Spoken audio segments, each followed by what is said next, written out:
Comme beaucoup de monde ont déjà pu le constater, 5 géants de métal de près de 4 mètres de haut ont élu domicile à l'entrée de Nilvange, au rond-point du carrefour de la rue des Vosges.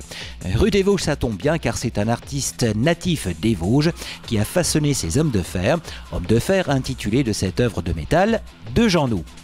Jeannot, artiste peintre et sculpteur sur pièces de métal, est notre artiste qui redonne une seconde vie au fer de récupération, a déjà une douzaine de sculptures monumentales derrière lui, dont quelques-unes dans notre région, y compris Fleuranges. J'ai réalisé de sculptures monumentales, c'est difficile à dire, je dirais une douzaine pour l'instant. J'ai déjà travaillé sur Fleuranges, sur un autre projet avec des enfants, où on a réalisé une sculpture qui fait 7 mètres. Ensuite, dans la région, je dirais à Metz, à l'école d'ingénieurs de Metz, on a fait un graouli, l'Enime, un graouli donc, qui mesure 4,50 m avec un autre artiste qui s'appelle Joutiam. Et voilà, d'autres sculptures aussi monumentales qui sont un peu partout dans le Grand Est, on va dire. Et revoilà Jeannot dans la vallée du fer. C'est surtout que je suis souvent bien accueilli dans cette région, puisqu'on a la même affinité pour cette matière qui est quand même assez exceptionnelle à travailler, puisque justement on peut voir qu'il n'y a pas de contraintes en termes de hauteur et de faisabilité, tout est possible et c'est ce qui me plaît, et je crois que c'est ce qui plaît aussi aux gens d'ici. Dans la continuité du thème de la fresque de Baru Diversité sur la mairie de Nilvange, où s'exaltent les valeurs républicaines, la mixité et la diversité du Val de Fensch, ont été conçus par Jeannot, les hommes de fer.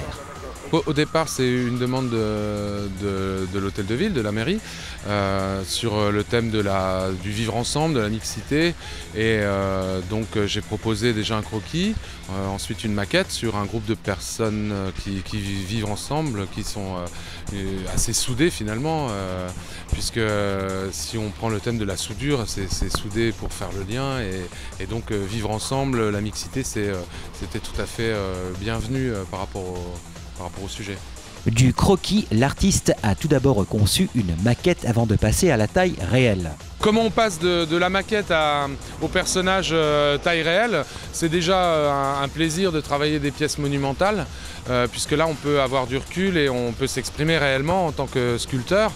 L'idée c'est justement de bien respecter les proportions de la maquette pour avoir justement l'esprit de départ. Et ces géants de 4 mètres prennent tout d'abord vie grâce aux déchets de fer de l'entreprise de Richebourg Environnement. Recyclage, collecte, tri, valorisation, déchets fer. Alors la matière première, elle est principalement issue des usines de la société de Richebourg qui recycle l'acier, donc qui me laisse fouiller un petit peu dans l'ébène et récupérer toutes ces pièces qui normalement devraient être refondues, recyclées. Et finalement c'est une autre forme de recyclage, peut-être un petit peu plus prestigieuse. Différents types de pièces de métal constituent les personnages. Donc le procédé c'est de travailler toujours de l'acier, mais de différentes matières. Donc la tôle pliée, le tube cintré, le tube entremêlé, les pièces d'acier de recyclage, et ensuite de mêler un petit peu tout ça pour faire des personnages différents mais qui vivent ensemble. Les pièces des personnages de près de 2 tonnes chacun sont assemblées sur une colonne vertébrale, un tube de fer. L'ensemble des personnages mesure plus ou moins 4 mètres. Et elles sont installées construites sur des tubes qui s'emboîtent et qui finalement forment ce groupe. Pour la mise en place finale de ces hommes de fer, l'artiste était présent en coopération avec les services techniques de Nilvange, ne serait-ce que pour la bonne orientation des personnages. Ah bah là je vais intervenir en collaboration avec les services techniques. C'est ça aussi qui est intéressant, c'est que les gens sont mobilisés, s'intéressent. Mais moi je vais veiller quand même à ce que je vais essayer de prendre du recul, je vais vraiment m'éloigner pour que de toutes les phases du rond-point on voit une sculpture intéressante. Quant à l'accueil que les automobilistes et promeneurs feront à cette œuvre, l'impact, j'espère que les gens vont se l'approprier, mais je crois que déjà c'est bien parti en fonction de l'accueil que les gens de la mairie et les gens qui ont vu la maquette apprécient.